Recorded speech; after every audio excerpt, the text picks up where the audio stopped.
Hai para Hotopmania, kembali lagi dengan video Hotop terbaru kita.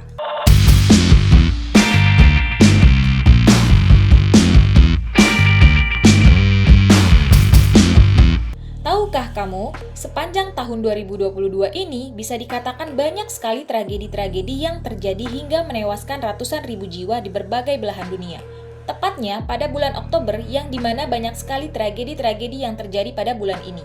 Dan tanpa kita sadari, bumi kita ini sudah menandakan bahwa ia perlahan semakin tua.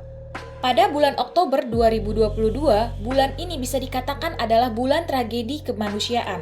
Dikarenakan sederet tragedi kemanusiaan terjadi pada bulan Oktober tahun 2022 ini menyisakan luka bagi keluarga korban yang ditinggalkan. Mulai dari kasus kerusuhan, di dunia olahraga, penembakan massal, jembatan putus, hingga aksi berdesak-desakan. Bahkan ada pula kasus warga negara Indonesia di luar negeri yang menjadi korban penembakan. Yang membuat mirisnya lagi, korban itu adalah korban salah target. Aduh, kasihan banget ya guys. Jika kalian penasaran, Hoto punya informasi akuratnya nih soal 7 insiden yang merenggut banyaknya korban jiwa. Kita simak yuk. Nomor 7. Ledakan bom di Somalia. Ledakan bom mobil kembar ini di dekat persimpangan sibuk di ibu kota Somalia, Mogadishu, yang menewaskan sedikitnya 100 orang. Di antara para korban-korban yang dibantai adalah ibu-ibu dengan anak-anak mereka. Ledakan pada hari Sabtu ini terjadi dalam beberapa menit satu sama lain, menghancurkan bangunan dan kendaraan di sekitarnya. Ledakan yang pertama menghantam Kementerian Pendidikan, dan kemudian diikuti oleh yang kedua meledak ketika tim medis tiba untuk menangani para korbannya. Tidak sampai di situ para Hotomania, Presiden pun menyalahkan kelompok militan Al-Shabaab atas serangan hari Sabtu yang menargetkan Kementerian Pendidikan. Situs web Memo Somalia melaporkan bahwa kelompok tersebut mengatakan bahwa mereka berada di balik ledakan tersebut. Dan sebuah afiliasi dari Al-Qaeda, Al-Shabaab telah terlibat dalam konflik jangka panjang dengan pemerintah federal Somalia. Nomor 6. Pesawat militer serang konser di Myanmar. Insiden itu terjadi pada perayaan etnis minoritas Kachin saat menggelar konsernya. Peristiwa ini terjadi pada Minggu malam waktu setempat. Acara digelar Organisasi Kemerdekaan Kachin di negara bagian Kachin. Acara yang dirayakan pada Minggu 23 Oktober itu dalam rangka merayakan Dirgahayu ke-62 berdirinya Organisasi Kemerdekaan Kachin. Konser yang digelar di markas tempat latihan militer itu dihadiri 300-500 orang yang hadir. Dan lokasinya berada di desa Aung Barlay yang berlokasi di perkotaan Hepakan. Wilayah itu berada di daerah pegunungan yang terpencil dan jaraknya sekitar 650 km dari Yangon.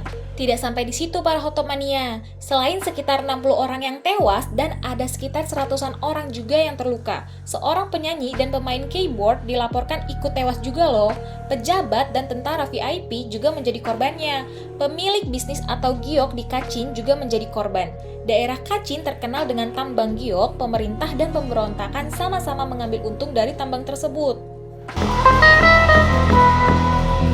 Nomor 5. Korban penembakan massal di penitipan anak Thailand. Korban penembakan massal ini terjadi di penitipan anak di timur laut Thailand yang berjumlah 37 orang. Pelaku adalah seorang mantan polisi dan yang dibunuh kebanyakan dari mereka adalah anak-anak dalam serangan senjata dan pisau.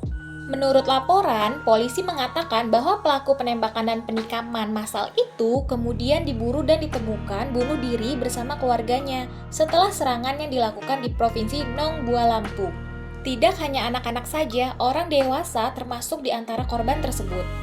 Penyerang itu kebanyakan menikam korbannya sebelum melarikan diri dari tempat kejadian. Tidak sampai di situ para Hotopmania, karena sejauh ini belum jelas diketahui apakah ada motif serangan di penitipan anak Thailand itu. Sedikit dari 22 anak termasuk di antara yang tewas dalam pembunuhan massal di kota Utai Sawan itu, beberapa korban berusia 2 tahun yang diserang saat mereka tidur. Dan sekitar 12 orang yang terluka telah dibawa ke rumah sakit. Nomor 4. Warga negara Indonesia menjadi korban penembakan di Amerika Serikat. Kabar duka ini datang dari seorang wanita asal Indonesia bernama Novita Kurnia Putri alias Novita Brazil. Ia menjadi korban penembakan di rumahnya yang terletak di San Antonio, Texas pada Selasa 4 Oktober tahun 2022 lalu. Kepolisian setempat telah menegaskan bahwa Novita ini adalah korban salah tembak dan korban tidak memiliki salah apa-apa. Novita meninggal pada usianya 25 tahun. Diduga target asli para pelaku adalah rumah tetangga Novita, namun polisi menilai para pelaku ini tidak menunjukkan rasa penyesalan. Kok bisa ya udah nembak sampai mati orangnya, tapi nggak nyesel? Yang menjadi miris dalam hidupnya sampai saat ini belum jelas apakah para pelaku akan disidang sebagai orang dewasa atau anak-anak. Dan diduga pelaku ini menembakkan 100 peluru dan menghantam rumah yang salah dalam penembakan di Jalan Texas tersebut. Biar aku lebih semangat buat konten yang bermanfaat dan menghibur, bantu subscribe ya, gratis. Dan aku akan terus bersama kalian di sini.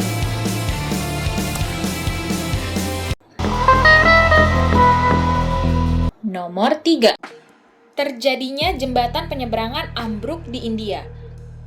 Kasus terbaru ini terjadi di sebuah jembatan penyeberangan yang ambruk di India. Sedikitnya sekitar 78 orang yang tewas setelah jembatan penyeberangan ambruk di negara bagian Gujarat, India Barat ini, dan ratusan orang tercebur ke Sungai Maku di kota Morbi.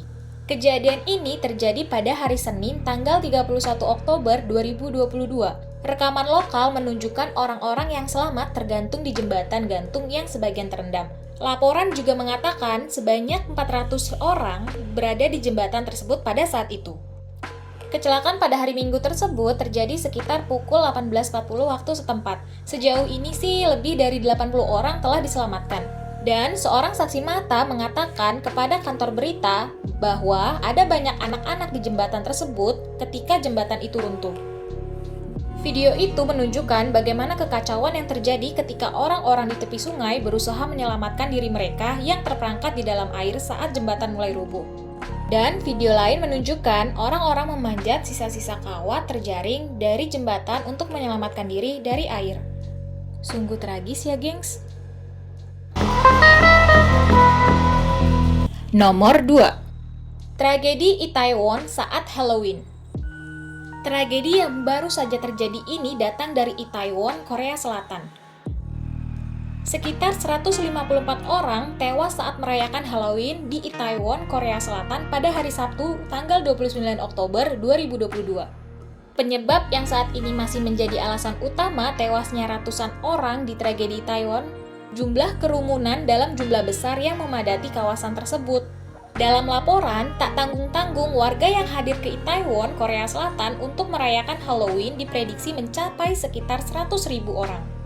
Kalian bisa bayangin gak, gengs? Kota sempit, gang, kayak gang gitu, dipadati 100.000 orang. Tidak sampai di situ, kemudian kerumunan dilaporkan memadati gang sempit di Itaewon, sebuah distrik kehidupan malam yang populer di ibu kota Korea Selatan. Dan saksi mata di sana menggambarkan banyaknya orang berupaya untuk melarikan diri dari kerumunan yang menyesakan tersebut. Hingga pada saat yang tak terhindarkan, yaitu ketika orang-orang menuju satu tempat dengan bertumpuk satu sama lainnya. Gila, ini sih tragis banget, gengs. Tidak sampai di situ para hotopmania. Para medis kewalahan dengan jumlah korban yang ada, meminta orang yang lewat untuk membantu memberikan pertolongan pertama. Saksi mata lain menggambarkan kerumunan di daerah itu semakin kacau di malam hari. Nomor 1. Tragedi Kanjuruhan. Siapa yang tidak tahu tragedi yang sangat viral satu ini? Tragedi yang terjadi pada persepak bolaan Indonesia. Pada tanggal 1 Oktober 2022 lalu, ratusan nyawa melayang usai menonton pertandingan besar antara Arema FC melawan Persebaya Surabaya di Stadion Kanjuruhan, Malang, Jawa Timur. Total korban meninggal dunia akibat tragedi Kanjuruhan itu sebanyak 135 orang. Tragedi Kanjuruhan ini sampai menjadi trending topik loh di Twitter kala itu. Netizen banyak menyampaikan bela sungkawa terhadap para korban. Dan tidak sedikit pula yang menyuarakan bahwa peristiwa itu tidak seharusnya terjadi. Para supporter di stadion itu tewas karena sesak nafas usai terkena gas air mata. Aparat keamanan terpaksa melepaskan gas air mata untuk membubarkan supporter yang rusuh usai Arema menelan kekalahan skor 2-3 dari Persebaya. Tragedi Kanjuruhan ini sungguh disayangkan karena merusak citra persepak bolaan Indonesia yang mulai bangkit dan akan menjadi tuan rumah Piala Dunia U20 tahun 2023 nanti. Sangat disayangkan ya. Semoga Piala Dunia nanti berjalan dengan lancar ya.